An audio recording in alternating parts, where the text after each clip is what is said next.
It is a pleasure to have you with us at the English Story Journal. Grab a coffee, find a quiet spot, and let's get lost in the story. Once, when I was 6 years old, I saw a magnificent picture in a book called True Stories from Nature about the primeval forest. It was a picture of a boa constrictor in the act of swallowing an animal. Here's a copy of the drawing. In the book, it said, boa constrictors swallow their prey whole without chewing it. After that, they're not able to move, and they sleep through the 6 months that they need for digestion. I pondered deeply then over the adventures of the jungle, and after some work with a colored pencil, I succeeded in making my first drawing, my drawing number 1. It looked like this.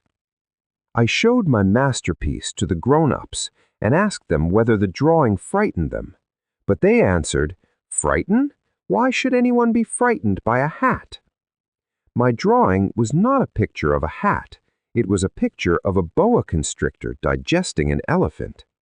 But since the grown-ups were not able to understand it, I made another drawing. I drew the inside of the boa constrictor so that the grown-ups could see it clearly. They always need to have things explained. My drawing number 2 looked like this. The grown-ups' response this time was to advise me to lay aside my drawings of boa constrictors, whether from the inside or the outside, and devote myself instead to geography, history, arithmetic, and grammar. That is why, at the age of 6, I gave up what might have been a magnificent career as a painter. I had been disheartened by the failure of my drawing number 1 and my drawing number 2. Grown-ups never understand anything by themselves, and it is tiresome for children to be always and forever explaining things to them. So then I chose another profession and learned to pilot airplanes. I have flown a little over all parts of the world, and it is true that geography has been very useful to me. At a glance, I can distinguish China from Arizona. If one gets lost in the night, such knowledge is valuable. In the course of this life, I have had a great many encounters with a great many people who have been concerned with matters of consequence. I have lived a great deal among grown-ups. I have seen them intimately, close at hand, and that hasn't much improved my opinion of them. Whenever I met one of them who seemed to me at all clear-sighted, I tried the experiment of showing him my drawing number 1, which I have always kept. I would try to find out so if this was a person of true understanding. But whoever it was, he or she would always say, "That is a hat." Then I would never talk to that person about boa constrictors or primeval forests or stars. I would bring myself down to his level. I would talk to him about bridge and golf and politics and neckties.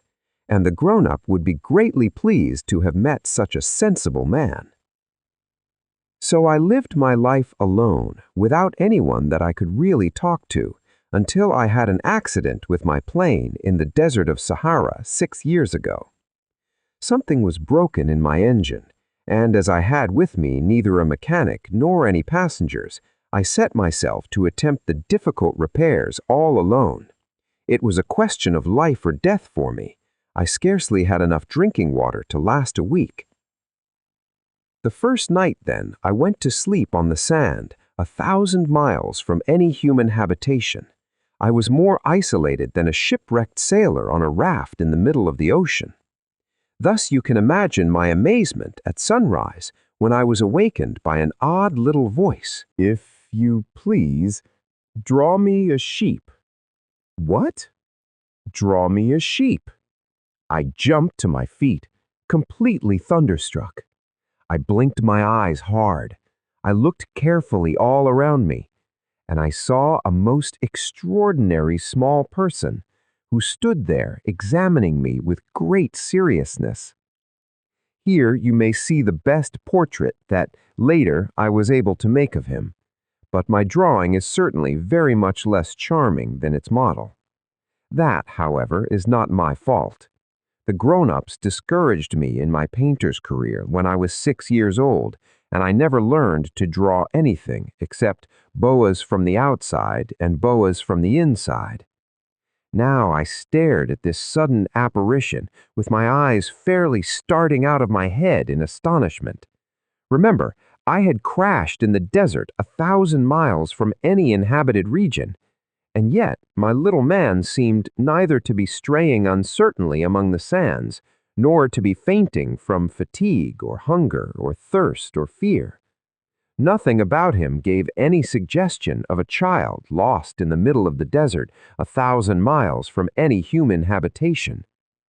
When at last I was able to speak, I said to him, "But what are you doing here?" And in answer he repeated, very slowly, as if he were speaking of a matter of great consequence, "If you please, draw me a sheep." When a mystery is too overpowering, one dare not disobey. Absurd as it might seem to me, 1,000 miles from any human habitation and in danger of death, I took out of my pocket a sheet of paper and my fountain pen. But then I remembered how my studies had been concentrated on geography, history, arithmetic, and grammar, and I told the little chap, a little crossly too, that I did not know how to draw. He answered me, "That doesn't matter. Draw me a sheep." But I had never drawn a sheep, so I drew for him one of the 2 pictures I had drawn so often. It was that of the boa constrictor from the outside, and I was astounded to hear the little fellow greet it with, "No, no, no, I do not want an elephant inside a boa constrictor. A boa constrictor is a very dangerous creature, and an elephant is very cumbersome. Where I live, everything is very small. What I need is a sheep. Draw me a sheep." So then I made a drawing. He looked at it carefully, then he said, "No, this sheep is already very sickly. Make me another." So I made another drawing. My friend smiled gently and indulgently. "You see yourself," he said, "that this is not a sheep. This is a ram. It has horns." So then I did my drawing over once more, but it was rejected too, just like the others. "This one is too old. I want a sheep that will live a long time." By this time my patience was exhausted because I was in a hurry to start taking my engine apart.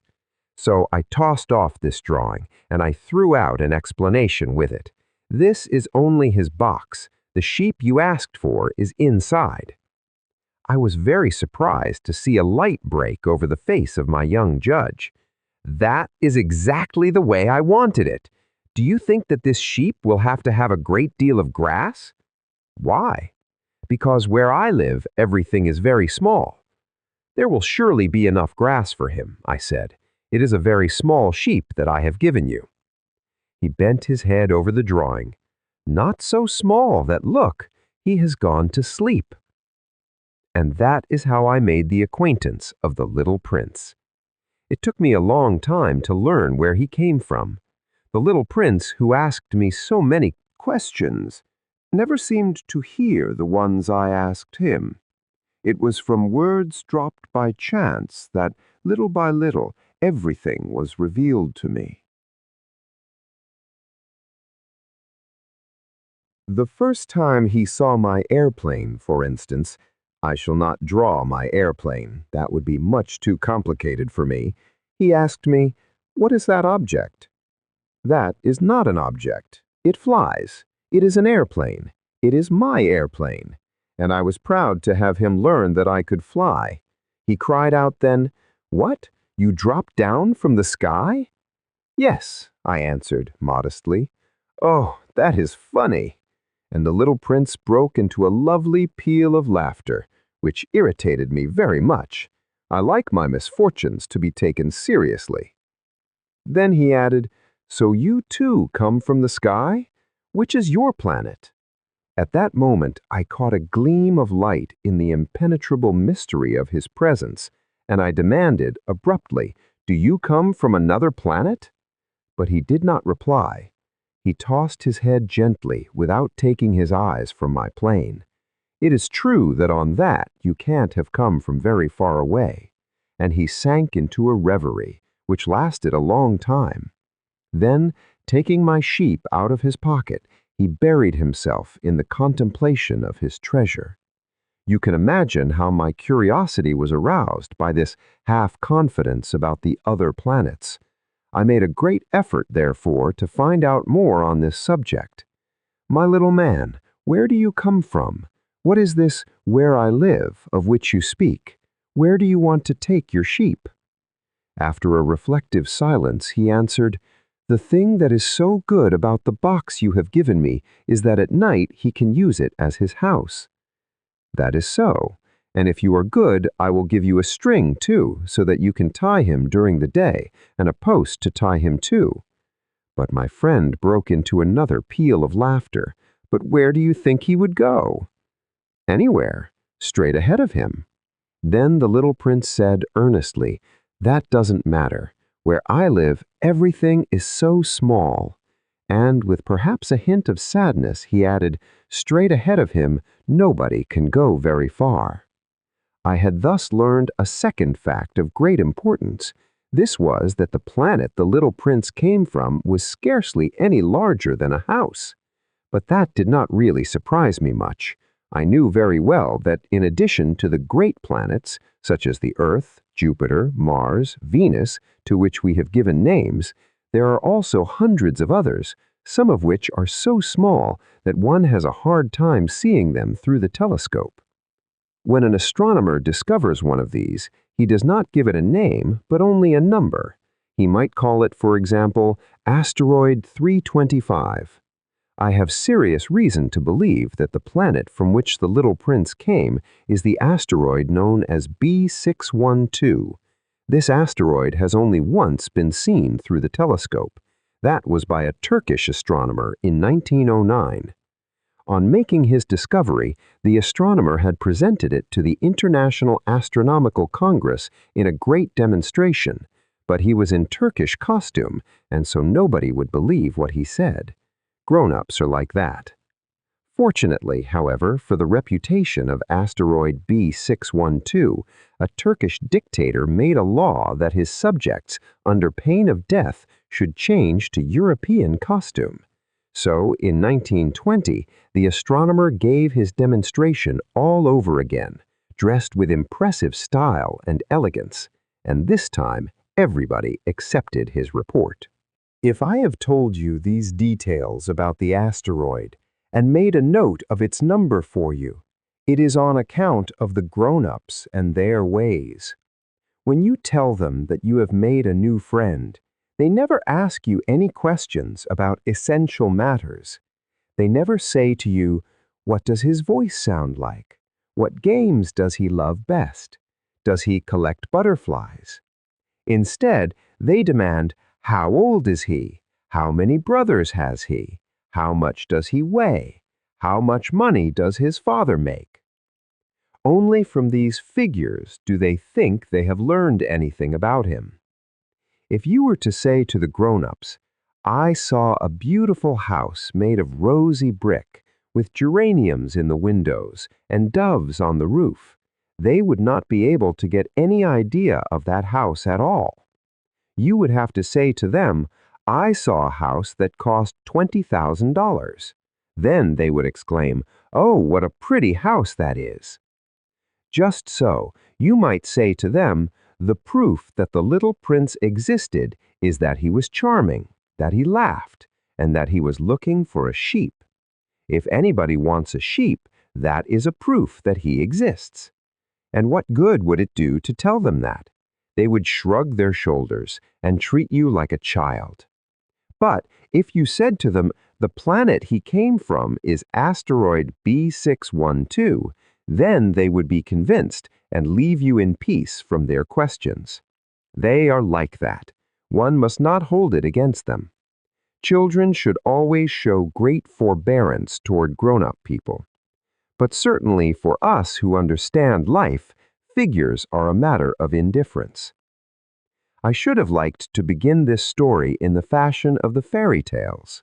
I should have liked to say, "Once upon a time there was a little prince who lived on a planet that was scarcely any bigger than himself and who had need of a sheep.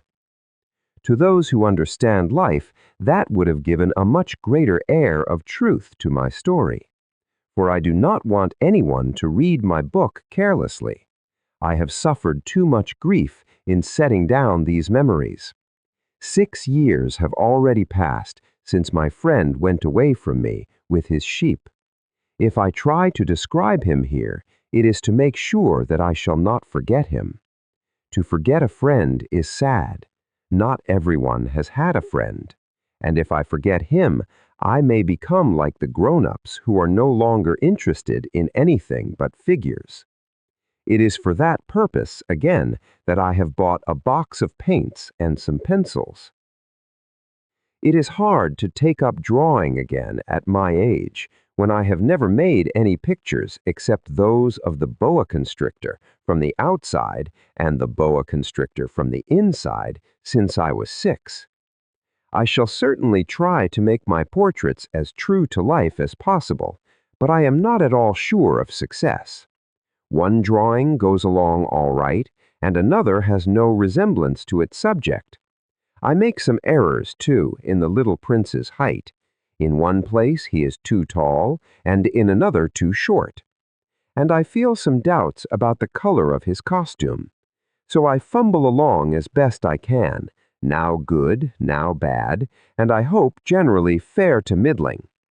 In certain more important details, I shall make mistakes also, but that is something that will not be my fault. My friend never explained anything to me. He thought, perhaps, that I was like himself, but I, alas, do not know how to see sheep through the walls of boxes. Perhaps I am a little like the grown-ups. I have had to grow old. As each day passed, I would learn, in our talk, something about the little prince's planet, his departure from it, his journey. The information would come very slowly, as it might chance to fall from his thoughts. It was in this way that I heard, on the 3rd day, about the catastrophe of the baobabs. This time, once more, I had the sheep to thank for it. For the little prince asked me abruptly, as if seized by a grave doubt, "It is true, isn't it, that sheep eat little bushes?" "Yes, that is true." "Ah, I am glad." I did not understand why it was so important that sheep should eat little bushes. But the little prince added, "Then it follows that they also eat baobabs." I pointed out to the little prince that baobabs were not little bushes, but on the contrary, trees as big as castles, and that even if he took a whole herd of elephants away with him, the herd would not eat up one single baobab. The idea of the herd of elephants made the little prince laugh. "We would have to put them one on top of the other," he said. But he made a wise comment. "Before they grow so big, the baobabs start out by being little." "That is strictly correct," I said. "But why do you want the sheep to eat the little baobabs?" He answered me at once, "Oh, come," as if he were speaking of something that was self-evident, and I was obliged to make a great mental effort to solve this problem without any assistance. Indeed, as I learned, there were on the planet where the little prince lived, as on all planets, good plants and bad plants. In consequence, there were good seeds from good plants and bad seeds from bad plants. But seeds are invisible. They sleep deep in the heart of the earth's darkness until some one among them is seized with the desire to awaken. Then this little seed will stretch itself and begin, timidly at first, to push a charming little sprig inoffensively upward toward the sun. If it is only a sprout of radish or the sprig of a rose bush, one would let it grow wherever it might wish. But when it is a bad plant, one must destroy it as soon as possible, the very first instant that one recognizes it. Now there were some terrible seeds on the planet that was the home of the little prince, and these were the seeds of the baobabs. The soil of that planet was infested with them. A baobab is something you will never be able to get rid of if you attend to it too late. It spreads over the entire planet. It bores clear through it with its roots. and if the planet is too small and the baobabs are too many, they split it in pieces. It is a question of discipline, the little prince said to me later. When you finished your own toilet in the morning, then it is time to attend to the toilet of your planet, just so, with the greatest care. You must see to it that you pull up regularly all the baobabs at the very first moment when they can be distinguished from the rose bushes, which they resemble so closely in their earliest youth. It is very tedious work, the little prince added, but very easy. And one day he said to me, "You ought to make a beautiful drawing so that the children where you live can see exactly how all this is. That would be very useful to them if they were to travel someday." Sometimes, he added, there is no harm in putting off a piece of work until another day, but when it is a matter of baobabs, that always means a catastrophe. I knew a planet that was inhabited by a lazy man. He neglected 3 little bushes. So, as the little prince described it to me, I have made a drawing of that planet. I do not much like to take the tone of a moralist, but the danger of the baobabs is so little understood, and such considerable risks would be run by anyone who might get lost on an asteroid, that for once I am breaking through my reserve. Children, I say plainly, watch out for the baobabs.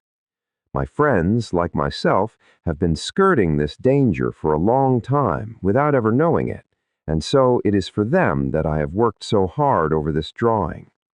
The lesson which I pass on by this means is worth all the trouble it has cost me. Perhaps you will ask me, why are there no other drawings in this book as magnificent and impressive as this drawing of the baobabs? The reply is simple. I have tried, but with the others I have not been successful. When I made the drawing of the baobabs, I was carried beyond myself by the inspiring force of urgent necessity. Oh, little prince, bit by bit I came to understand the secrets of your sad little life. For a long time you had found your only entertainment in the quiet pleasure of looking at the sunset. I learned that new detail on the morning of the 4th day when you said to me, "I am very fond of sunsets. Come, let us go look at a sunset now." "But we must wait," I said. "Wait? For what?" "For the sunset. We must wait until it is time." At first you seemed to be very much surprised, and then you laughed to yourself. You said to me, "I am always thinking that I am at home." Just so. Everybody knows that when it is noon in the United States, the sun is setting over France. If you could fly to France in 1 minute, you could go straight into the sunset right from noon. Unfortunately, France is too far away for that. But on your tiny planet, my little prince, all you need do is move your chair a few steps. You can see the day end and the twilight falling whenever you like. One day, you said to me, I saw the sunset 44 times. And a little later you added, "You know, one loves the sunset when one is so sad." Were you so sad, then, on the day of the 44 sunsets? But the little prince made no reply. On the 5th day, again, as always, it was thanks to the sheep the secret of the little prince's life was revealed to me. Abruptly, without anything to lead up to it, and as if the question had been born of long and silent meditation on his problem, he demanded, "A sheep, if it eats little bushes, does it eat flowers, too?" "A sheep," I answered, "eats anything it finds in its reach." "Even flowers with thorns?" "Yes, even flowers with thorns." "Then the thorns, what use are they?" I did not know. At that moment I was very busy trying to unscrew a bolt that had got stuck in my engine. I was very much worried, for it was becoming clear to me that the breakdown of my plane was extremely serious, and I had so little drinking water left that I had to fear for the worst. "The thorns, what use are they?" The little prince never let go of a question once he had asked it. As for me, I was upset over that bolt, and I answered with the first thing that came to my head. "The thorns are of no use at all. Flowers have thorns just for spite." "Oh." There was a moment of complete silence. Then the little prince flashed back at me with a kind of resentfulness. "I don't believe you." Flowers are weak creatures. They are naive. They reassure themselves as best they can. They believe that their thorns are terrible weapons. I did not answer. At that instant, I was saying to myself, if this bolt still won't turn, I am going to knock it out with the hammer. Again, the little prince disturbed my thoughts. "And you actually believe that the flowers—" "Oh, no," I cried. No, I don't believe anything. I answered you with the first thing that came into my head. Don't you see, I am very busy with matters of consequence." He stared at me, thunderstruck. "Matters of consequence?" He looked at me there, with my hammer in my hand, my fingers black with engine grease, bending down over an object which seemed to him extremely ugly. "You talk just like the grown-ups." That made me a little ashamed, but he went on, relentlessly. "You mix everything up together. You confuse everything." He was really very angry. He tossed his golden curls in the breeze. "I know a planet where there is a certain red-faced gentleman. He has never smelled a flower. He has never looked at a star.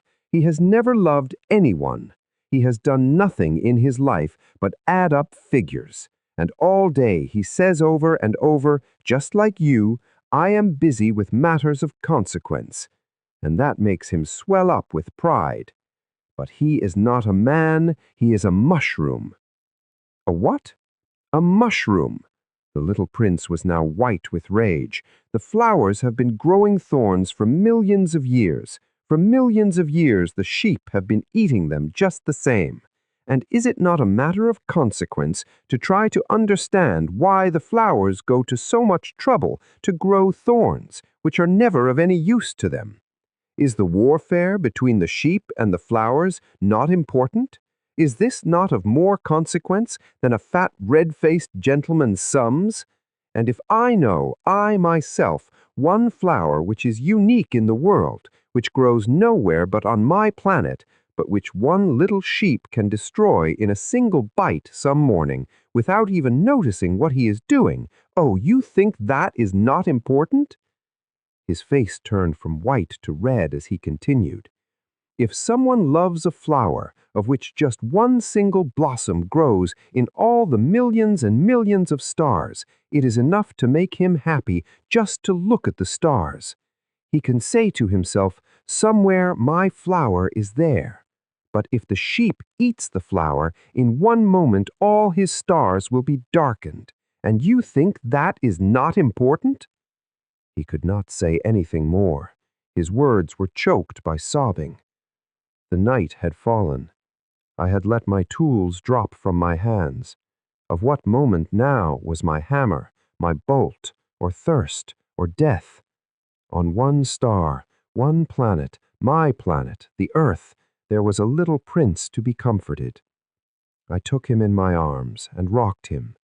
I said to him, "The flower that you love is not in danger. I will draw you a muzzle for your sheep. I will draw you a railing to put around your flower. I will—" I did not know what to say to him. I felt awkward and blundering. I did not know how I could reach him, where I could overtake him and go on hand in hand with him once more. It is such a secret place, the land of tears.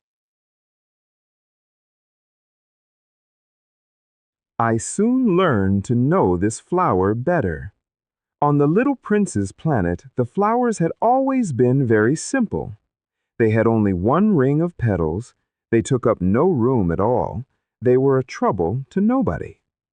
One morning they would appear in the grass, and by night they would have faded peacefully away. But one day, from a seed blown from no one knew where, a new flower had come up, and the little prince had watched very closely over this small sprout, which was not like any other small sprouts on his planet. It might, you see, have been a new kind of baobab. The shrub soon stopped growing and began to get ready to produce a flower. The little prince, who was present at the first appearance of a huge bud, felt at once that some sort of miraculous apparition must emerge from it. But the flower was not satisfied to complete the preparations for her beauty in the shelter of her green chamber. She chose her colors with the greatest care. She adjusted her petals one by one. She did not wish to go out into the world all rumpled like the field poppies. It was only in the full radiance of her beauty that she wished to appear. Oh yes, she was a coquettish creature, and her mysterious adornment lasted for days and days. Then, one morning, exactly at sunrise, she suddenly showed herself.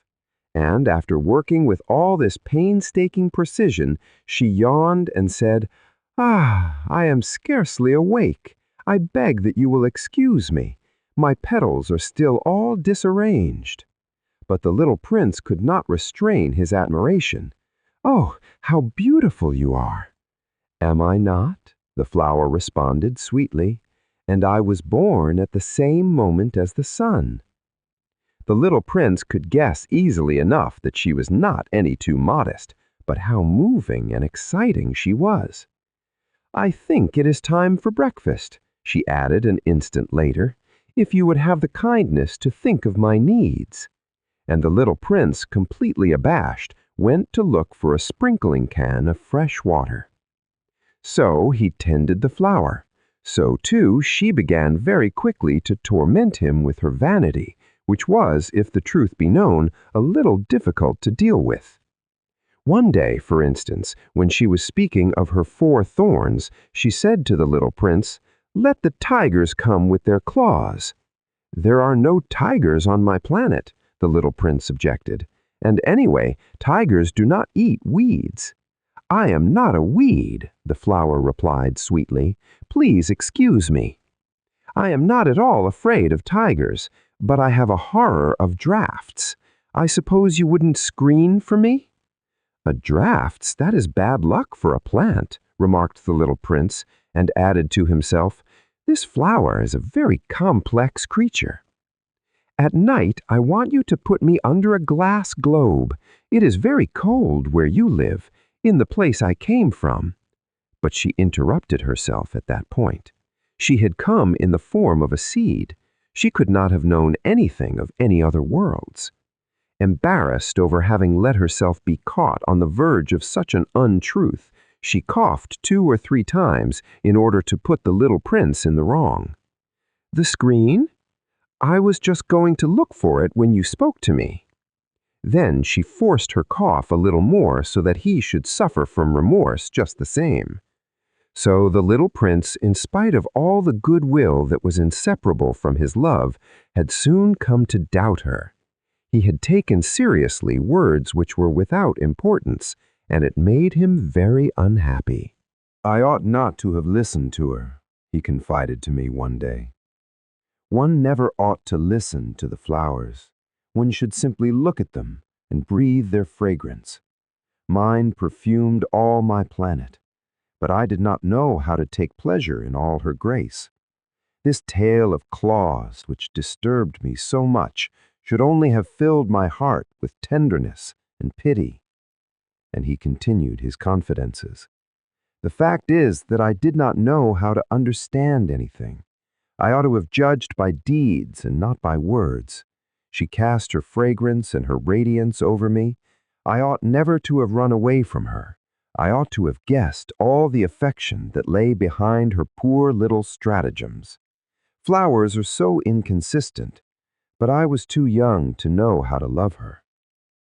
I believe that for his escape, he took advantage of the migration of a flock of wild birds. On the morning of his departure, he put his planet in perfect order. He carefully cleaned out his active volcanoes. He possessed 2 active volcanoes, and they were very convenient from heating his breakfast in the morning. He also had 1 volcano that was extinct, but, as he said, one never knows. So he cleaned out the extinct volcano too. If they are well cleaned out, volcanoes burn slowly and steadily, without any eruptions. Volcanic eruptions are like fires in a chimney. On our Earth, we are obviously much too small to clean out our volcanoes. That is why they bring no end of trouble upon us." The little prince also pulled up with a certain sense of dejection the last little shoots of the baobabs. He believed that he would never want to return, but on this last morning all these familiar tasks seemed very precious to him, and when he watered the flower for the last time and prepared to place her under the shelter of her glass globe, he realized that he was very close to tears. "Goodbye," he said to the flower, but she made no answer. "Goodbye," he said again. The flower coughed, but it was not because she had a cold. "I have been silly," she said to him at last. "I ask your forgiveness. Try to be happy." He was surprised by this absence of reproaches. He stood there all bewildered, the glass globe held arrested in mid-air. He did not understand this quiet sweetness. "Of course I love you," the flower said to him. "It is my fault that you have not known it all the while. That is of no importance. But you have been just as foolish as I. Try to be happy. Let the glass globe be. I don't want it any more." "But the wind?" "My cold is not so bad as all that. The cool night air will do me good. I am a flower." "But the animals? Well, I must endure the presence of 2 or 3 caterpillars if I wish to become acquainted with the butterflies. It seems that they are very beautiful. And if not the butterflies and the caterpillars, who will call upon me? You will be far away. As for the large animals, I am not at all afraid of any of them. I have my claws." And, naively, she showed her 4 thorns. Then she added, "Don't linger like this. You have decided to go away. Now go." For she did not want him to see her crying.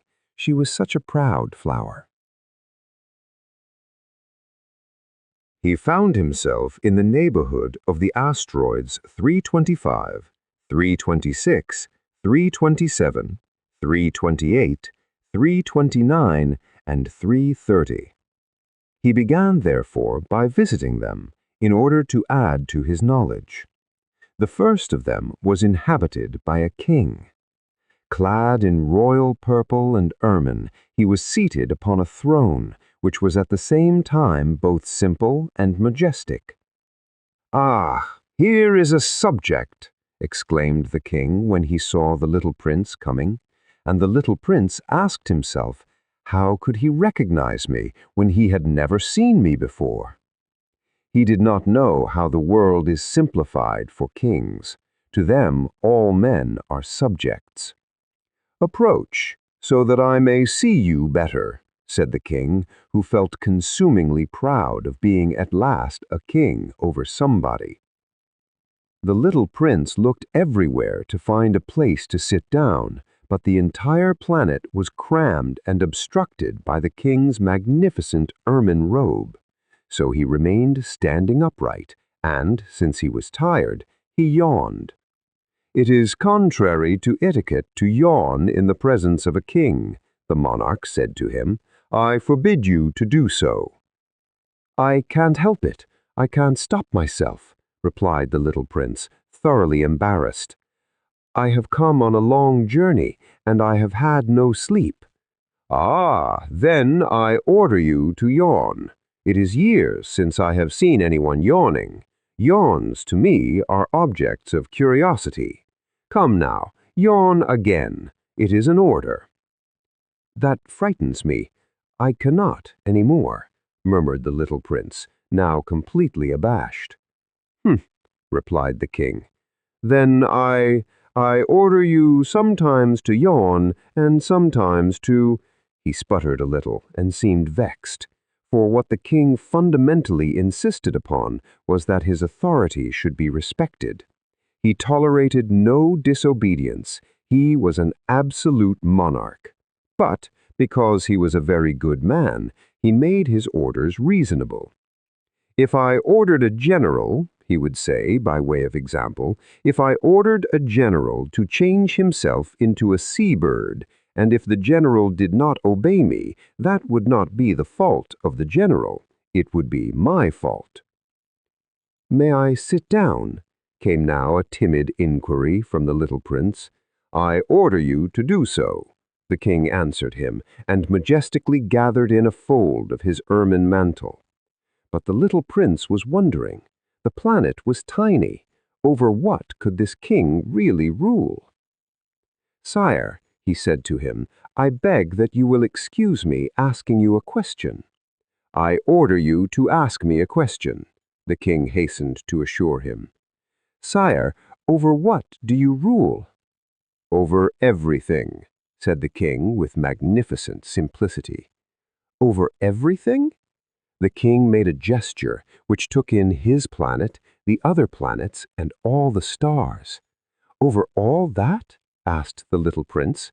"Over all that," the king answered, for his rule was not only absolute, it was also universal. "And the stars obey you?" "Certainly they do. They obey instantly. I do not permit insubordination." Such power was a thing for the little prince to marvel at. If he had been master of such complete authority, he would have been able to watch the sunset not 44 times in one day, but 72, or even 100, or even 200 times, without ever having to move his chair. And because he felt a bit sad as he remembered his little planet which he had forsaken, he plucked up his courage to ask the king a favor. "I should like to see a sunset. Do me that kindness. Order the sun to set." If I ordered a general to fly from one flower to another like a butterfly, or to write a tragic drama, or to change himself into a seabird, and if the general did not carry out the order that he had received, which one of us would be in the wrong? The king demanded. The general or myself? "You," said the little prince firmly. "Exactly. One must require from each one the duty which each one can perform," the king went on. "Accepted authority rests first of all on reason. If you ordered your people to go and throw themselves into the sea, they would rise up in revolution. I have the right to require obedience because my orders are reasonable." "Then my sunset?" the little prince reminded him, for he never forgot a question once he had asked it. "You shall have your sunset. I shall command it. But according to my science of government, I shall wait until conditions are favorable." "When will that be?" inquired the little prince. Replied the king, and before saying anything else, he consulted a bulky almanac. That will be that will be this evening, about 20 minutes to 8, and you will see how well I am obeyed." The little prince yawned. He was regretting his lost sunset, and then, too, he was already beginning to be a little bored. "I have nothing more to do here," he said to the king, "so I shall set out on my way again." "Do not go," said the king, who was very proud of having a subject. "Do not go. I will make you a minister." "Minister of what?" "Minister of justice." "But there is nobody here to judge." "We do not know that," the king said to him. "I have not yet made a complete tour of my kingdom. I am very old. There is no room here for a carriage, and it tires me to walk." "Oh, but I have looked already," said the little prince, turning around to give one more glance to the other side of the planet. On that side, as on this, there was nobody at all. "Then you shall judge yourself," the king answered. "That is the most difficult thing of all. It is much more difficult to judge oneself than to judge others. If you succeed in judging yourself rightly, then you are indeed a man of true wisdom."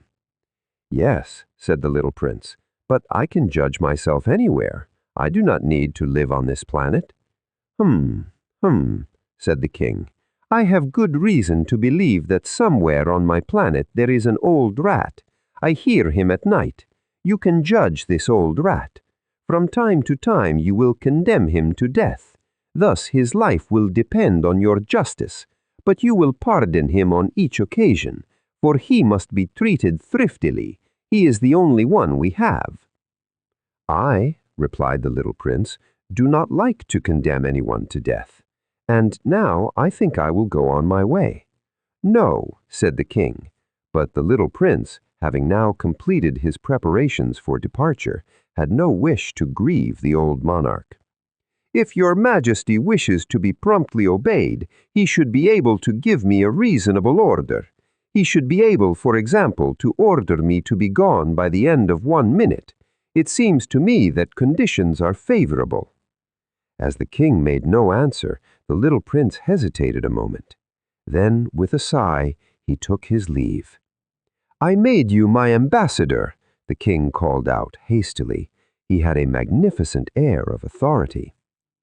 "The grown-ups are very strange," the little prince said to himself as he continued on his journey. The second planet was inhabited by a conceited man. "Ah, I am about to receive a visit from an admirer," he exclaimed from afar when he first saw the little prince coming. For to conceited men, all other men are admirers. "Good morning," said the little prince. "That is a queer hat you are wearing." "It is a hat for salutes," the conceited man replied. "It is to raise in salute when people acclaim me. Unfortunately, nobody at all ever passes this way." "Yes," said the little prince, who did not understand what the conceited man was talking about. "Clap your hands, one against the other," the conceited man now directed him. The little prince clapped his hands. The conceited man raised his hat in a modest salute. "This is more entertaining than the visit to the king," the little prince said to himself, and he began again to clap his hands, one against the other. The conceited man again raised his hat in salute. After 5 minutes of this exercise, the little prince grew tired of the game's monotony.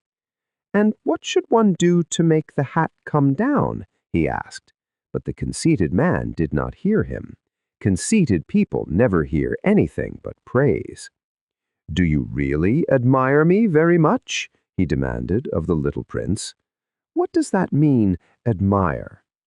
"To admire means that you regard me as the handsomest, the best dressed, the richest, and the most intelligent man on this planet.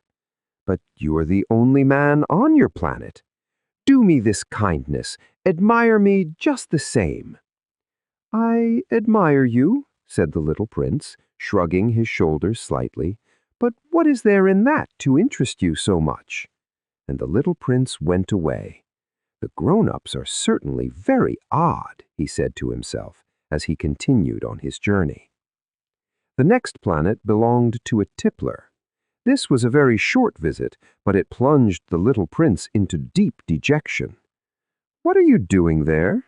he said to the tippler, whom he found settled down in silence before a collection of empty bottles and also a collection of full bottles. "I am drinking," replied the tippler with a lugubrious air. "Why are you drinking?" demanded the little prince, who already was sorry for him. "So that I may forget," replied the tippler. "Forget what?" inquired the little prince, who already was sorry for him. "Forget that I am ashamed," the tippler confessed, hanging his head. "Ashamed of what?" insisted the little prince, who wanted to help him. "Ashamed of drinking." The tippler brought his speech to an end and shut himself up in an impregnable silence. And the little prince went away, puzzled. "The grown-ups are certainly very, very odd," he said to himself as he continued on his journey. The next planet belonged to a businessman. This man was so much occupied that he did not even raise his head at the little prince's arrival. "Good morning," the little prince said to him. "Your cigarette has gone out." 3 and 2 make 5. 5 and 7 make 12. 12 and 3 make 15. Good morning. 15 and 7 make 22. 22 and 6 make 28. I haven't time to light it again. 26 and 5 make 31. Phew! Then that makes 501,622,731. 500 million what? Asked the little prince. Eh? Are you still there? 501 million. I can't stop. I have so much to do. I'm concerned with matters of consequence. I don't amuse myself with balderdash. 2 and 5 make 7. 501 million what? Repeated the little prince, who never in his life had let go of a question once he had asked it. The businessman raised his head. During the 54 years that I have inhabited this planet, I have been disturbed only 3 times. The first time was 22 years ago, when some giddy goose fell from goodness knows where. He made the most frightful noise that resounded all over the place, and I made 4 mistakes in my addition. The second time, 11 years ago, I was disturbed by an attack of rheumatism. I don't get enough exercise. I have no time for loafing. The third time, well, this is it. I was saying then, 501 millions. Millions of what? The businessman suddenly realized that there was no hope of being left in peace until he answered this question. Millions of those little objects, he said, which one sometimes sees in the sky. Flies? Oh no, little glittering objects. Bees? Oh no, little golden objects that set lazy men to idle dreaming. As for me, I am concerned with matters of consequence. There is no time for idle dreaming in my life. Ah, you mean the stars. Yes, that's it, the stars. And what do you do with 500 millions of stars? 501,622,731. I am concerned with matters of consequence. I am accurate. And what do you do with these stars? What do I do with them? Yes, nothing. I own them. You own the stars? Yes, but I have already seen a king who kings do not own, they reign over. It is a very different matter. And what good does it do you to own the stars? It does me the good of making me rich. And what good does it do you to be rich? It makes it possible for me to buy more stars if any are ever discovered. This man, the little prince said to himself, reasons a little like my poor tippler. Nevertheless, he still had some more questions. How is it possible for one to own the stars? To whom do they belong? The businessman retorted, peevishly. I don't know. To nobody. Then they belong to me because I was the first person to think of it. Is that all that is necessary? Certainly. When you find a diamond that belongs to nobody, it is yours. When you discover an island that belongs to nobody, it is yours. When you get an idea before anyone else, you take out a patent on it. It is yours. So with me, I own the stars because nobody else before me ever thought of owning them. Yes, that is true, said the little prince. And what do you do with them? I administer them, replied the businessman. I count them and recount them. It is difficult, but I am a man who is naturally interested in matters of consequence. The little prince was still not satisfied. If I owned a silk scarf, I could put it around my neck and take it away with me. If I owned a flower, I could pluck that flower and take it away with me. But you cannot pluck the stars from heaven. No, but I can put them in the bank. Whatever does that mean? That means that I write the number of my stars on a little paper, and then I put this paper in a drawer and lock it with a key. And that is all?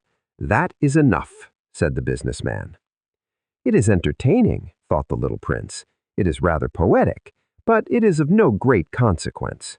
On matters of consequence, the little prince had ideas which were very different from those of the grown-ups. I myself own a flower, he continued his conversation with the businessman. I water it every day. I own 3 volcanoes, which I clean out every week, for I also clean out the one that is extinct. One never knows.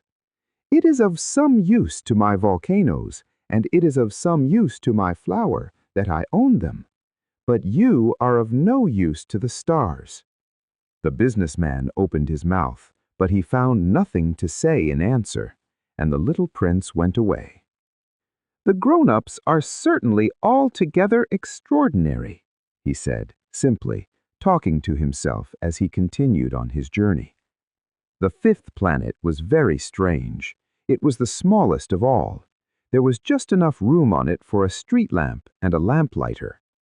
The little prince was not able to reach any explanation of the use of a street lamp and a lamplighter somewhere in the heavens on a planet which had no people and not one house. But he said to himself, nevertheless, "It may well be that this man is absurd, but he is not so absurd as the king, the conceited man, the businessman, and the tippler. For at least his work has some meaning. When he lights his street lamp, it is as if he brought one more star to life, or one flower. When he puts out his lamp, he sends the flower or the star to sleep. That is a beautiful occupation. And since it is beautiful, it is truly useful." When he arrived on the planet, he respectfully saluted the lamplighter. "Good morning. Why have you just put out your lamp?" "Those are the orders," replied the lamplighter. "Good morning." "What are the orders?" "The orders are that I put out my lamp. Good evening." And he lighted his lamp again. "But why have you just lighted it again?" "Those are the orders," replied the lamplighter. "I do not understand," said the little prince. "There is nothing to understand," said the lamplighter. "Orders are orders. Good morning." And he put out his lamp. Then he mopped his forehead with a handkerchief decorated with red squares. "I follow a terrible profession. In the old days it was reasonable. I put the lamp out in the morning, and in the evening I lighted it again. I had the rest of the day for relaxation, and the rest of the night for sleep." "And the orders have been changed since that time?" "The orders have not been changed," said the lamplighter. "That is the tragedy. From year to year the planet has turned more rapidly, and the orders have not been changed." "Then what?" asked the little prince. "Then the planet now makes a complete turn every minute, and I no longer have a single second for repose. Once every minute I have to light my lamp and put it out." "That is very funny. A day lasts only 1 minute here where you live." "It is not funny at all," said the lamplighter. "While we have been talking together, a month has gone by." "A month?" "Yes, a month. 30 minutes, 30 days. Good evening." And he lighted his lamp again. As the little prince watched him, he felt that he loved this lamplighter, who was so faithful to his orders. He remembered the sunsets which he had gone to seek in other days, merely by pulling up his chair, and he wanted to help his friend. "You know," he said, "I can tell you a way you can rest whenever you want to." "I always want to rest," said the lamplighter, "for it is possible for a man to be faithful and lazy at the same time." The little prince went on with his explanation. "Your planet is so small that 3 strides will take you all the way around it. To be always in the sunshine, you need only walk along rather slowly. When you want to rest, you will walk, and the day will last as long as you like." "That doesn't do me much good," said the lamplighter. "The one thing I love in life is to sleep." "Then you're unlucky," said the little prince. "I am unlucky," said the lamplighter. "Good morning." And he put out his lamp. "That man," said the little prince to himself as he continued farther on in his journey, "that man would be scorned by all the others, by the king, by the conceited man, by the tippler, by the businessman. Nevertheless, he is the only one of them all who does not seem to me ridiculous. Perhaps that is because he is thinking of something else besides himself." He breathed a sigh of regret and said to himself again, "That man is the only one of them all whom I could have made my friend, but his planet is indeed too small. There is no room on it for 2 people." What the little prince did not dare confess was that he was sorry most of all to leave this planet, because it was blessed every day with 1,440 sunsets. The sixth planet was 10 times larger than the last one. It was inhabited by an old gentleman who wrote voluminous books. "Oh, look, here is an explorer," he exclaimed to himself when he saw the little prince coming. The little prince sat down on the table and panted a little. He had already traveled so much and so far. "Where do you come from?" said the old gentleman to him. "What is that big book?" said the little prince. "What are you doing?" "I am a geographer," said the old gentleman to him. "What is a geographer?" asked the little prince. "A geographer is a scholar who knows the location of all the seas, rivers, towns, mountains, and deserts." "That is very interesting," said the little prince. "Here at last is a man who has a real profession." And he cast a look around him at the planet of the geographer. It was the most magnificent and stately planet that he had ever seen. "Your planet is very beautiful," he said. "Has it any oceans?" "I couldn't tell you," said the geographer. "Ah," the little prince was disappointed. "Has it any mountains?" "I couldn't tell you that either." "But you are a geographer." "Exactly," said the geographer. "But I am not an explorer. I haven't a single explorer on my planet. It is not the geographer who goes out to count the towns, the rivers, the mountains, the seas, the oceans, and the deserts. The geographer is much too important to go loafing about. He does not leave his desk, but he receives the explorers in his study. He asks them questions, and he notes down what they recall of their travels. And if the recollections of any one among them seem interesting to him, the geographer orders an inquiry into that explorer's moral character." "Why is that?" "Because an explorer who told lies would bring disaster on the books of the geographer. So would an explorer who drank too much." "Why is that?" asked the little prince. "Because intoxicated men see double.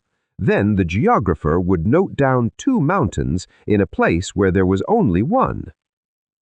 "I know someone," said the little prince, "who would make a bad explorer."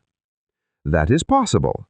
Then, when the moral character of the explorer is shown to be good, an inquiry is ordered into his discovery."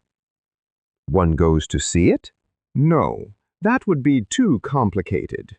But one requires the explorer to furnish proofs. For example, if the discovery in question is that of a large mountain, one requires that large stones be brought back from it. The geographer was suddenly stirred to excitement. "But you come from far away. You are an explorer. You shall describe your planet to me." And, having opened his big register, the geographer sharpened his pencil. The recitals of explorers are put down first in pencil. One waits until the explorer has furnished proofs before putting them down in ink. "Well," said the geographer expectantly. "Oh, where I live," said the little prince, "it is not very interesting. It is all so small. I have 3 volcanoes. 2 volcanoes are active and the other is extinct, but one never knows." "One never knows," said the geographer. "I have also a flower." "We do not record flowers," said the geographer. "Why is that? The flower is the most beautiful thing on my planet." "We do not record them because they are ephemeral." "What does that mean, ephemeral?" "Geographies," said the geographer, "are the books which, of all books, are most concerned with matters of consequence. They never become old-fashioned. It is very rarely that a mountain changes its position. It is very rarely that an ocean empties itself of its waters. We write of eternal things." "But extinct volcanoes may come to life again," interrupted the little prince. "What does that mean, ephemeral?" "Whether volcanoes are extinct or alive, it comes to the same thing for us," said the geographer. "The thing that matters is the mountain. It does not change." "But what does that mean, ephemeral?" repeated the little prince, who never in his life had let go of a question once he had asked it.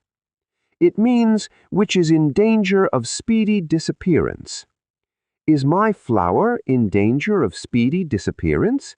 "Certainly it is." "My flower is ephemeral," the little prince said to himself, "and she has only 4 thorns to defend herself against the world, and I have left her on my planet all alone." That was his first moment of regret, but he took courage once more. "What place would you advise me to visit now?" he asked. "The planet Earth," replied the geographer. "It has a good reputation." And the little prince went away thinking of his flower. So then the 7th planet was the Earth. The Earth is not just an ordinary planet. One can count there 111 kings, not forgetting, to be sure, the Negro kings among them, 7,000 geographers, 900,000 businessmen, 7,500,000 tipplers, 311 million conceited men, that is to say, about 2 billion grown-ups.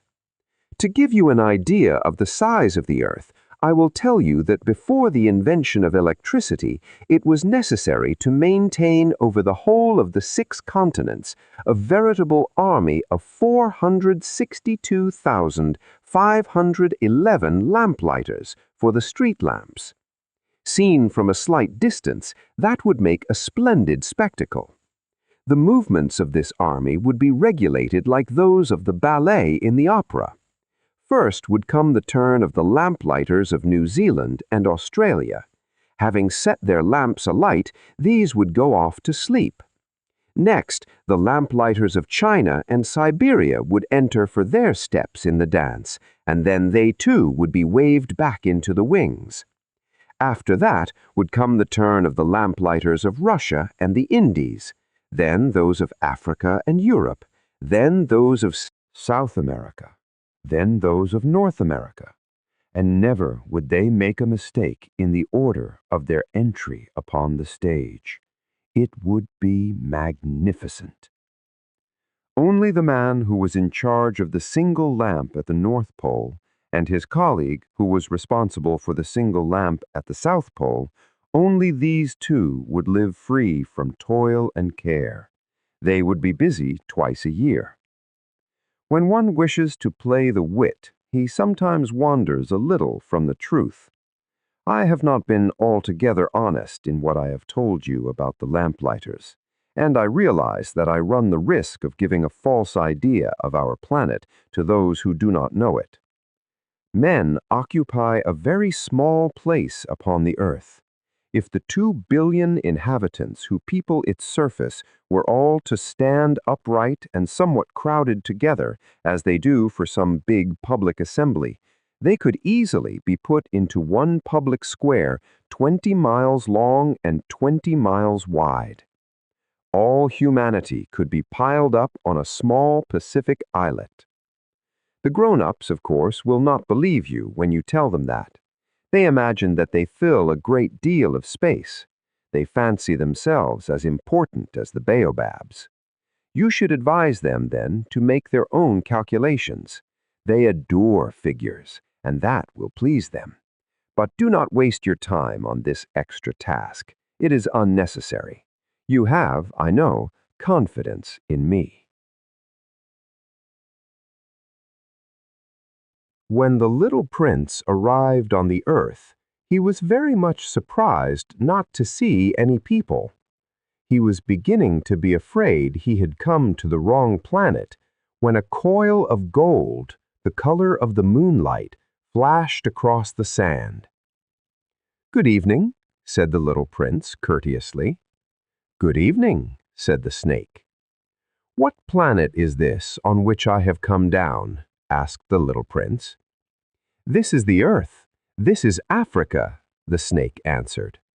"Ah, then there are no people on the earth?" "This is the desert. There are no people in the desert. The earth is large," said the snake. The little prince sat down on a stone and raised his eyes toward the sky. "I wonder," he said, "whether the stars are set alight in heaven so that one day each one of us may find his own again.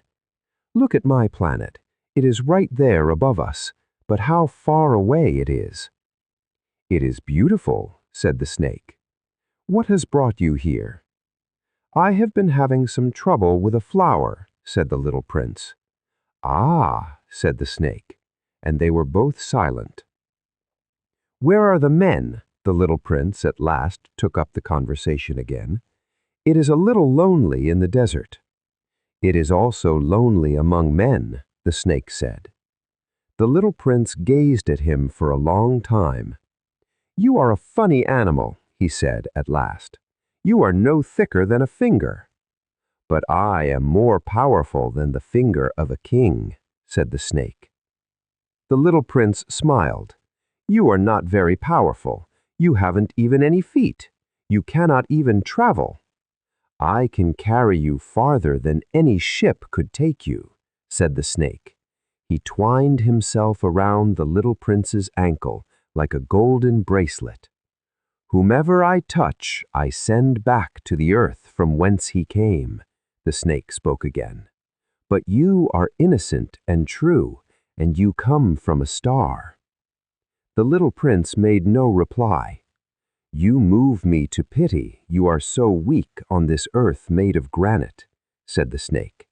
"I can help you some day if you grow too homesick for your own planet. I can—" "Oh, I understand you very well," said the little prince. "But why do you always speak in riddles?" "I solve them all," said the snake, and they were both silent. The little prince crossed the desert and met with only one flower. It was a flower with 3 petals, a flower of no account at all. "Good morning," said the little prince. "Good morning," said the flower. "Where are the men?" the little prince asked, politely. The flower had once seen a caravan passing. "Men," she echoed. "I think there are 6 or 7 of them in existence. I saw them several years ago, but one never knows where to find them. The wind blows them away. They have no roots, and that makes their life very difficult." "Goodbye," said the little prince. "Goodbye," said the flower. After that, the little prince climbed a high mountain. The only mountains he had ever known were the 3 volcanoes which came up to his knees, and he used the extinct volcano as a footstool. "From a mountain as high as this one," he said to himself, "I shall be able to see the whole planet at one glance and all the people." But he saw nothing save peaks of rock that were sharpened like needles. "Good morning," he said courteously. "Good morning, good morning, good morning," answered the echo. "Who are you?" said the little prince. "Who are you? Who are you? Who are you?" answered the echo. "Be my friends. I am all alone." "I am all alone, all alone, all alone," answered the echo. "What a queer planet," he thought. "It is altogether dry and altogether pointed and altogether harsh and forbidding, and the people have no imagination. They repeat whatever one says to them. On my planet, I had a flower. She was always the first to speak. But it happened that after walking for a long time through sand and rocks and snow, the little prince at last came upon a road, and all roads lead to the abodes of men. "Good morning," he said. He was standing before a garden, all abloom with roses. "Good morning," said the roses.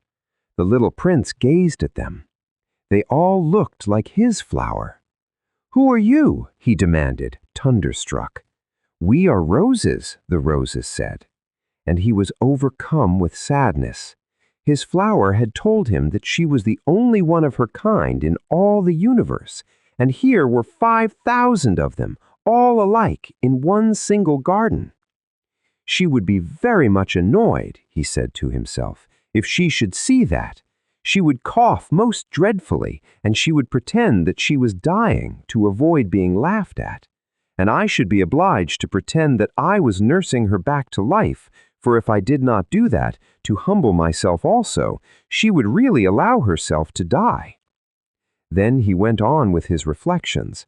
I thought that I was rich, with a flower that was unique in all the world, and all I had was a common rose and 3 volcanoes that come up to my knees, and one of them perhaps extinct forever.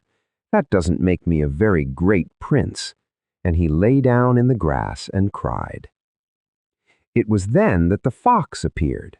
Good morning, said the fox. Good morning, the little prince responded politely, although when he turned around, he saw nothing. I am right here, the voice said, under the apple tree. Who are you? Asked the little prince, and added, You are very pretty to look at. I am a fox, said the fox. Come and play with me, proposed the little prince. I am so unhappy. I cannot play with you, the fox said. I am not tamed. Ah, please excuse me, said the little prince. But after some thought, he added, What does that mean, tame? You do not live here, said the fox.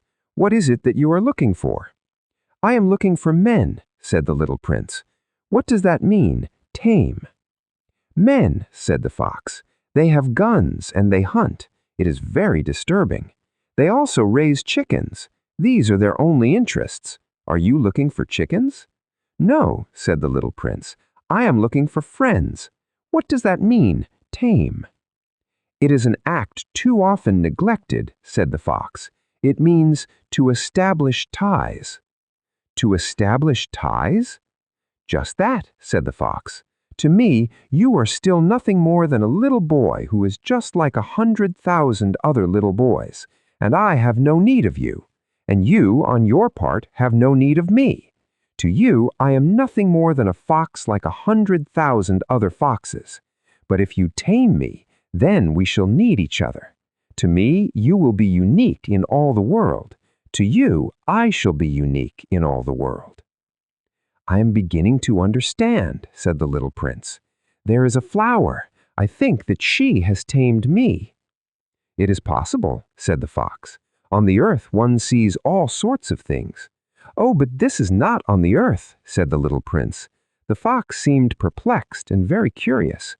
On another planet? Yes. Are there hunters on this planet? No. Ah, that is interesting. Are there chickens? No. Nothing is perfect, sighed the fox. But he came back to his idea. My life is very monotonous, the fox said. I hunt chickens. Men hunt me. All the chickens are just alike, and all the men are just alike, and in consequence I am a little bored. But if you tame me, it will be as if the sun came to shine on my life. I shall know the sound of a step that will be different from all the others. Other steps send me hurrying back underneath the ground. Yours will call me, like music, out of my burrow. And then look, you see the grain fields down yonder? I do not eat bread. Wheat is of no use to me. The wheat fields have nothing to say to me, and that is sad. But you have hair that is the color of gold. Think how wonderful that will be when you have tamed me. The grain, which is also golden, will bring me back the thought of you, and I shall love to listen to the wind in the wheat. The fox gazed at the little prince for a long time. Please, tame me, he said. I want to very much, the little prince replied, but I have not much time. I have friends to discover, and a great many things to understand. One only understands the things that one tames, said the fox. Men have no more time to understand anything. They buy things all ready-made at the shops, but there is no shop anywhere where one can buy friendship, and so men have no friends anymore. If you want a friend, tame me. What must I do to tame you? Asked the little prince. You must be very patient, replied the fox. First, You will sit down at a little distance from me, like that, in the grass. I shall look at you out of the corner of my eye, and you will say nothing. Words are the source of misunderstandings, but you will sit a little closer to me every day." The next day, the little prince came back. "It would have been better to come back at the same hour," said the fox. "If, for example, you come at 4 o'clock in the afternoon, then at 3 o'clock I shall begin to be happy. I shall feel happier and happier as the hour advances. At 4 o'clock I shall already be worrying and jumping about. I shall show you how happy I am. But if you come at just any time, I shall never know at what hour my heart is to be ready to greet you. One must observe the proper rites." "What is a rite?" asked the little prince. "Those also are actions too often neglected," said the fox. "They are what make one day different from other days, one hour from other hours. There is a rite, for example, among my hunters. Every Thursday they dance with the village girls, so Thursday is a wonderful day for me. I can take a walk as far as the vineyards. But if the hunters danced at just any time, every day would be like every other day, and I should never have any vacation at all." So the little prince tamed the fox, and when the hour of his departure drew near, "Ah," said the fox, "I shall cry."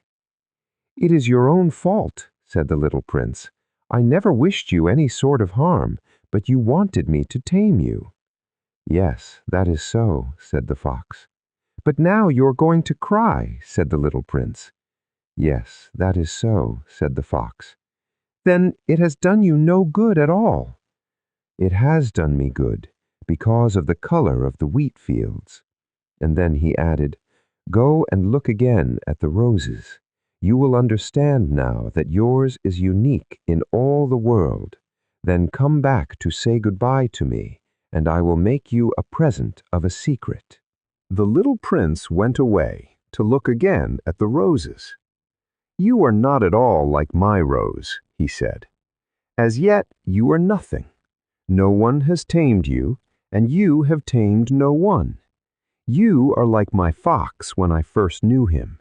He was only a fox like 100,000 other foxes, but I have made him my friend, and now he is unique in all the world." And the roses were very much embarrassed. "You are beautiful, but you are empty," he went on. "One could not die for you. To be sure, an ordinary passer-by would think that my rose looked just like you, the rose that belongs to me. But in herself alone, she is more important than all the hundreds of you other roses, because it is she that I have watered, because it is she that I have put under the glass globe, because it is she that I have sheltered behind the screen, because it is for her that I have killed the caterpillars, except the 2 or 3 that we saved to become butterflies, because it is she that I have listened to when she grumbled or boasted, or even sometimes when she said nothing, because she is my rose." And he went back to meet the fox. "Goodbye," he said. "Goodbye," said the fox. "And now here is my secret, a very simple secret. It is only with the heart that one can see rightly. What is essential is invisible to the eye." "What is essential is invisible to the eye," the little prince repeated, so that he would be sure to remember. "It is the time you have wasted for your rose that makes your rose so important." "It is the time I have wasted for my rose," said the little prince, so that he would be sure to remember. "Men have forgotten this truth," said the fox, "but you must not forget it. You become responsible forever for what you have tamed.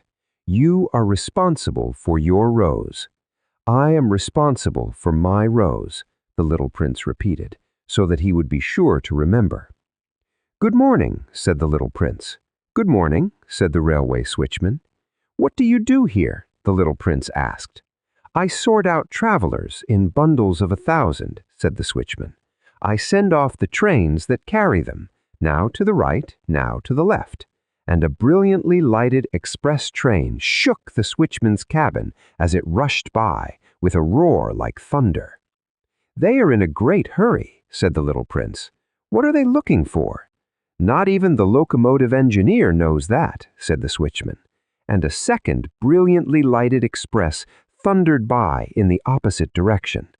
"Are they coming back already?" demanded the little prince. "These are not the same ones," said the switchman. "It is an exchange." "Were they not satisfied where they were?" asked the little prince. "No one is ever satisfied where he is," said the switchman, and they heard the roaring thunder of a third brilliantly lighted express. "Are they pursuing the first travelers?" demanded the little prince. "They are pursuing nothing at all," said the switchman. "They are asleep in there, or if they are not asleep, they are yawning. Only the children are flattening their noses against the window panes." "Only the children know what they are looking for," said the little prince. "They waste their time over a rag doll, and it becomes very important to them, and if anybody takes it away from them, they cry." "They are lucky," the switchman said. "Good morning," said the little prince. "Good morning," said the merchant. This was a merchant who sold pills that had been invented to quench thirst. You need only swallow 1 pill a week, and you would feel no need of anything to drink. "Why are you selling those?" asked the little prince. "Because they save a tremendous amount of time," said the merchant. "Computations have been made by experts. With these pills, you save 53 minutes in every week." "And what do I do with those 53 minutes?" "Anything you like." "As for me," said the little prince to himself, "if I had 53 minutes to spend as I liked, I should walk at my leisure toward a spring of fresh water." It was now the 8th day since I had had my accident in the desert, and I had listened to the story of the merchant as I was drinking the last drop of my water supply. "Ah," I said to the little prince, "these memories of yours are very charming, but I have not yet succeeded in repairing my plane. I have nothing more to drink, and I too should be very happy if I could walk at my leisure toward a spring of fresh water." "My friend the fox," the little prince said to me, "my dear little man, this is no longer a matter that has anything to do with the fox." "Why not?" "Because I am about to die of thirst." He did not follow my reasoning, and he answered me, "It is a good thing to have had a friend, even if one is about to die. I, for instance, am very glad to have had a fox as a friend." "He has no way of guessing the danger," I said to myself. "He has never been either hungry or thirsty. A little sunshine is all he needs." But he looked at me steadily and replied to my thought, "I am thirsty too. Let us look for a well." I made a gesture of weariness. It is absurd to look for a well at random in the immensity of the desert, but nevertheless we started walking. When we had trudged along for several hours in silence, the darkness fell, and the stars began to come out. Thirst had made me a little feverish, and I looked at them as if I were in a dream. The little prince's last words came reeling back into my memory. "Then you are thirsty too?" I demanded. But he did not reply to my question. He merely said to me, "Water may also be good for the heart." I did not understand this answer, but I said nothing. I knew very well that it was impossible to cross-examine him. He was tired. He sat down. I sat down beside him. And after a little silence, he spoke again. "The stars are beautiful because of a flower that cannot be seen." I replied, "Yes, that is so." And without saying anything more, I looked across the ridges of sand that were stretched out before us in the moonlight. "The desert is beautiful," the little prince added. And that was true. I have always loved the desert. One sits down on a desert sand dune, sees nothing, hears nothing, yet through the silence something throbs and gleams. "What makes the desert beautiful," said the little prince, "is that somewhere it hides a well." I was astonished by a sudden understanding of that mysterious radiation of the sands. When I was a little boy, I lived in an old house, and legend told us that a treasure was buried there. To be sure, no one had ever known how to find it. Perhaps no one had ever even looked for it. But it cast an enchantment over that house. My home was hiding a secret in the depths of its heart. Yes, I said to the little prince, the house, the stars, the desert, what gives them their beauty is something that is invisible. I am glad, he said, that you agree with my fox. As the little prince dropped off to sleep, I took him in my arms and set out walking once more. I felt deeply moved and stirred. It seemed to me that I was carrying a very fragile treasure. It seemed to me even that there was nothing more fragile on all earth. In the moonlight, I looked at his pale forehead, his closed eyes, his locks of hair that trembled in the wind, and I said to myself, what I see here is nothing but a shell. What is most important is invisible. As his lips opened slightly with the suspicion of a half-smile, I said to myself again, what moves me so deeply about this little prince who is sleeping here is his loyalty to a flower, the image of a rose that shines through his whole being like the flame of a lamp, even when he is asleep. And I felt him to be more fragile still. I felt the need of protecting him as if he himself were a flame that might be extinguished by a little puff of wind. And as I walked on so, I found the well at daybreak. Men, said the little prince, set out on their way in express trains, but they do not know what they are looking for. Then they rush about and get excited and turn round and round. It is not worth the trouble. The well that we had come to was not like the wells of the Sahara. The wells of the Sahara are mere holes dug in the sand. This one was like a well in a village.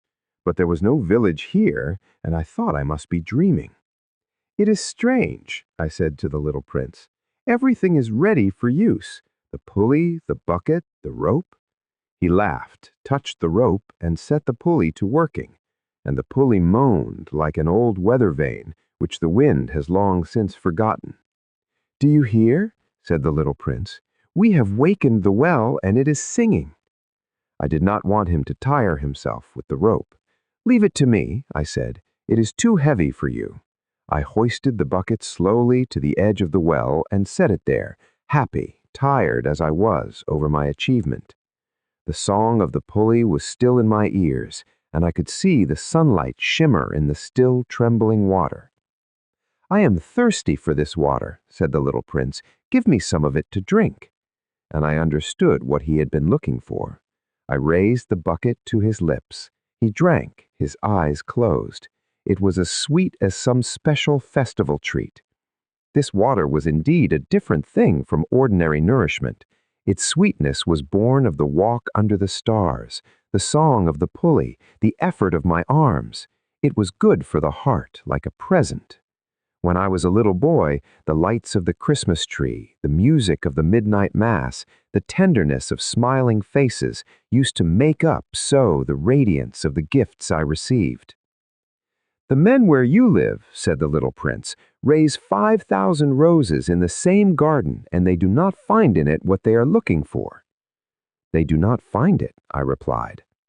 And yet what they are looking for could be found in one single rose or in a little water. Yes, that is true, I said.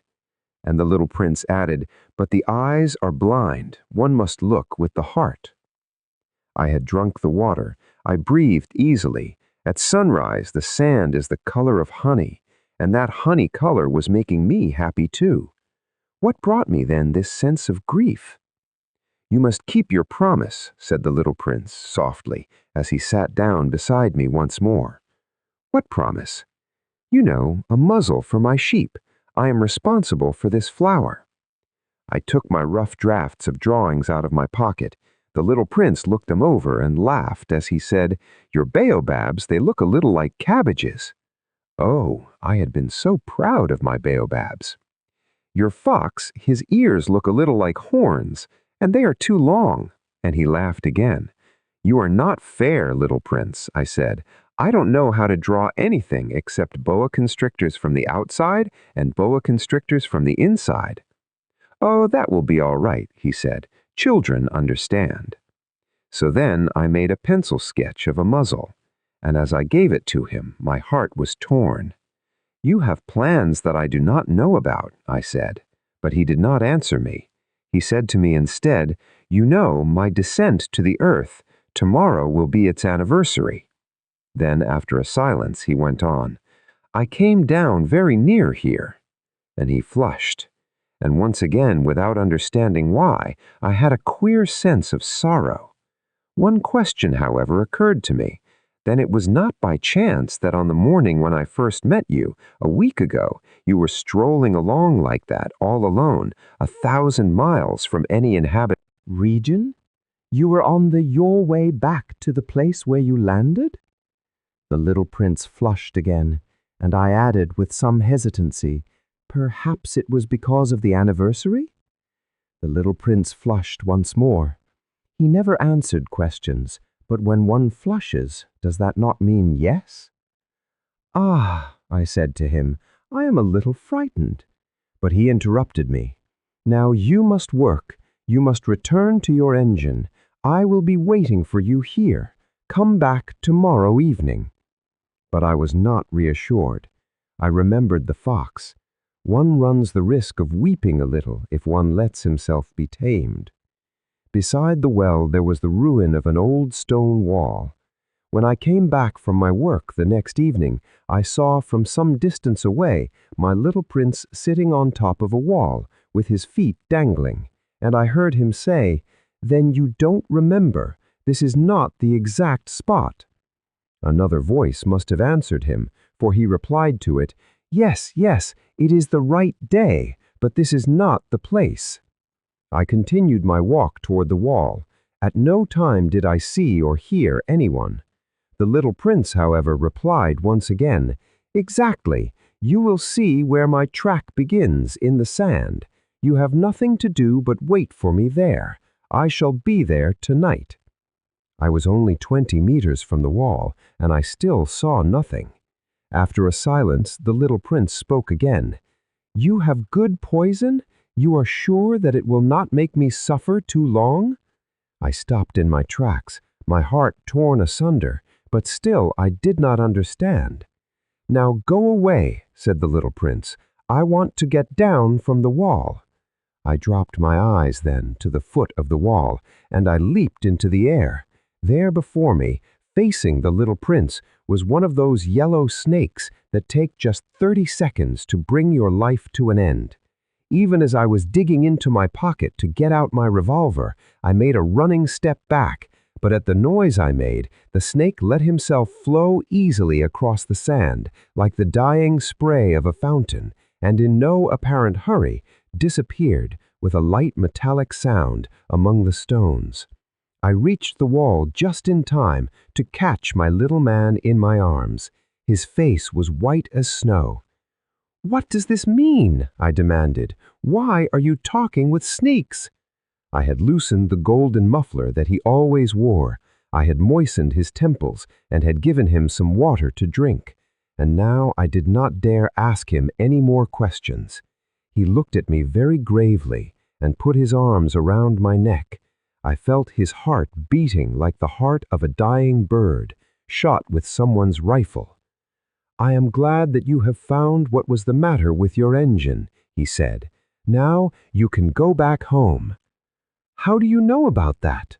I was just coming to tell him that my work had been successful beyond anything that I had dared to hope."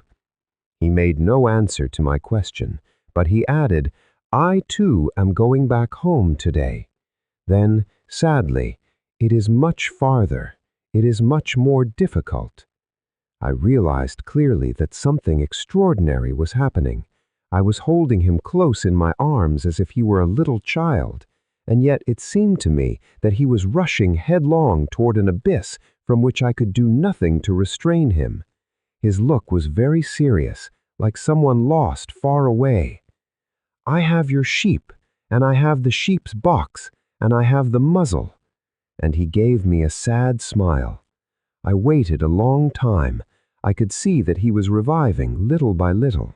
"Dear little man," I said to him, "you are afraid." He was afraid. There was no doubt about that. But he laughed lightly. "I shall be much more afraid this evening." Once again, I felt myself frozen by the sense of something irreparable, and I knew that I could not bear the thought of never hearing that laughter any more. For me, it was like a spring of fresh water in the desert. "Little man," I said, "I want to hear you laugh again." But he said to me, "Tonight it will be a year. My star, then, can be found right above the place where I came to the earth a year ago." "Little man," I said, "tell me that it is only a bad dream, this affair of the snake and the meeting place and the star." But he did not answer my plea. He said to me instead, "The thing that is important is the thing that is not seen." Yes, I know. It is just as it is with the flower. If you love a flower that lives on a star, it is sweet to look at the sky at night. All the stars are abloom with flowers. Yes, I know. It is just as it is with the water. Because of the pulley and the rope, what you gave me to drink was like music. You remember how good it was. Yes, I know. And at night you will look up at the stars. Where I live, everything is so small that I cannot show you where my star is to be found. It is better like that. My star will just be one of the stars for you, and so you will love to watch all the stars in the heavens. They will all be your friends. And besides, I'm going to make you a present." He laughed again. "Ah, little prince, dear little prince, I love to hear that laughter." "That is my present, just that.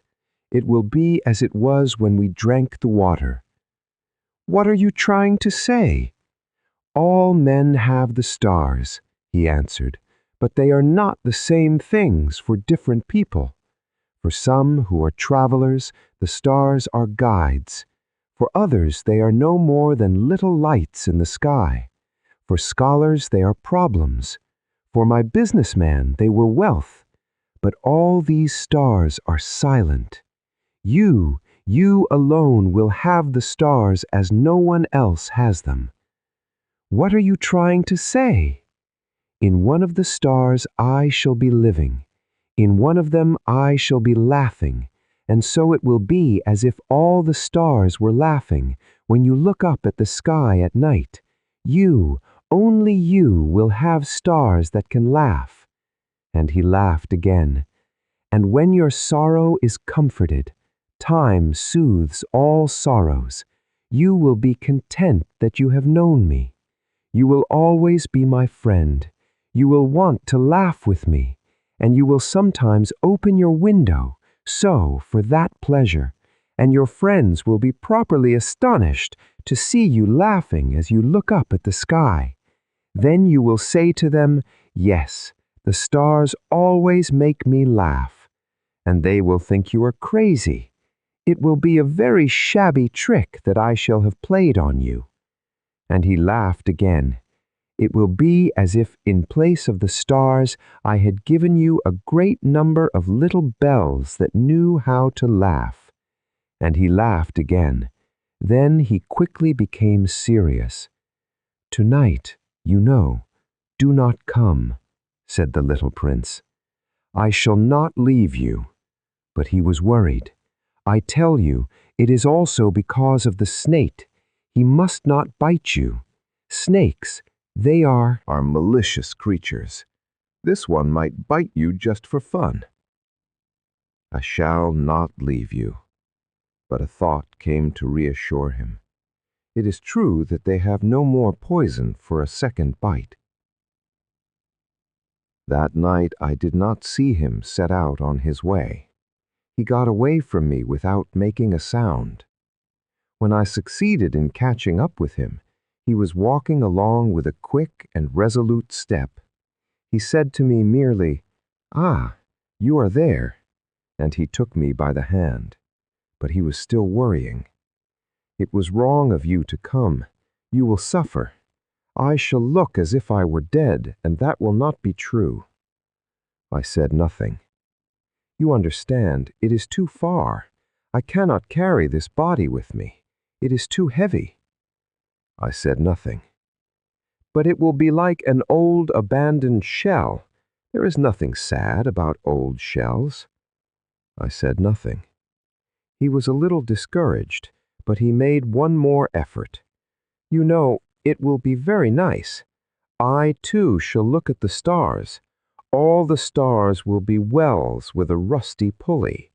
All the stars will pour out fresh water for me to drink." I said nothing. "That will be so amusing. You will have 500 million little bells, and I shall have 500 million springs of fresh water."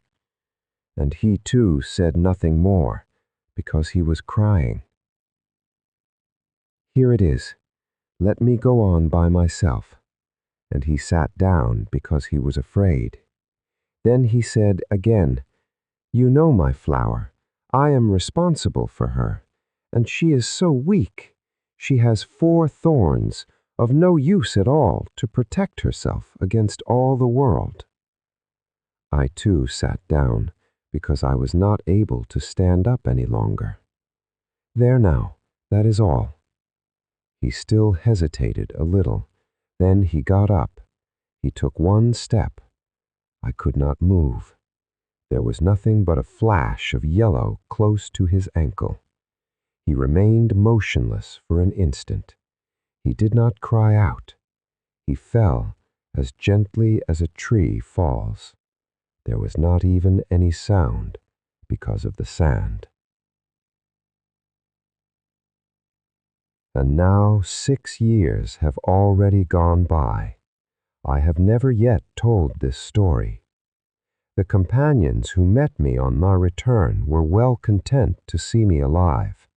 I was sad, but I told them, "I am tired." Now my sorrow is comforted a little.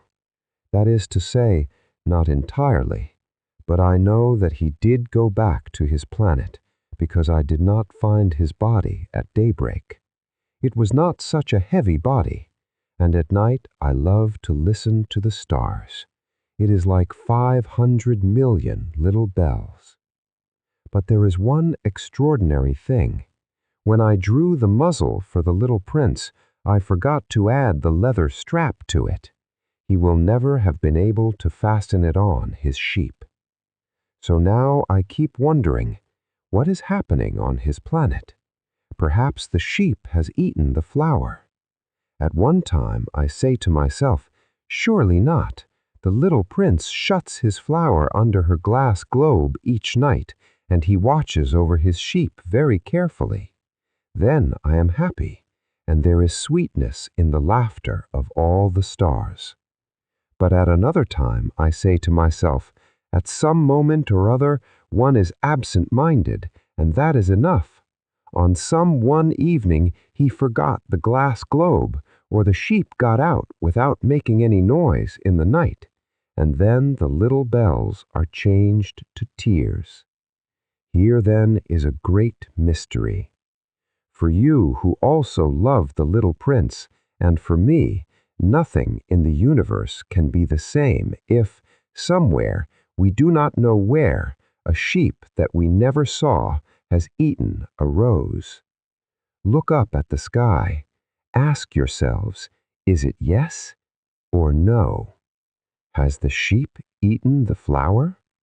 And you will see how everything changes, and no grown-up will ever understand that this is a matter of so much importance. This is to me the loveliest and saddest landscape in the world. It is the same as that on the preceding page, but I have drawn it again to impress it on your memory. It is here that the little prince appeared on earth and disappeared. Look at it carefully so that you will be sure to recognize it in case you travel someday to the African desert. And if you should come upon this spot, please do not hurry on. Wait for a time, exactly under the star. Then, if a little man appears who laughs, who has golden hair, and who refuses to answer questions, you will know who he is. If this should happen, please comfort me. Send me word that he has come back. Thank you for spending time with us. I hope this story brought you peace and reflection. We will see you soon.